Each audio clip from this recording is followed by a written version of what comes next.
How to see moon data on your iPhone iOS 17. Hey guys, in this video I'll show you how to see moon data on your iPhone iOS 17. So first you want to go ahead and open your weather app.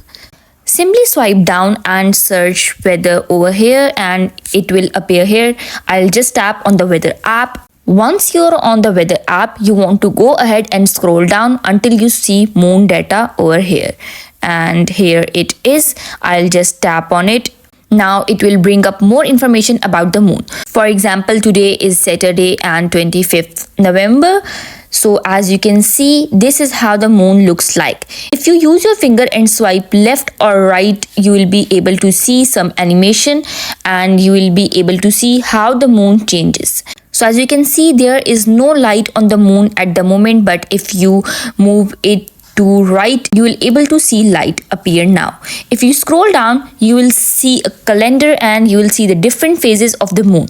So as you can see, on 27th November on Monday, there will be full moon.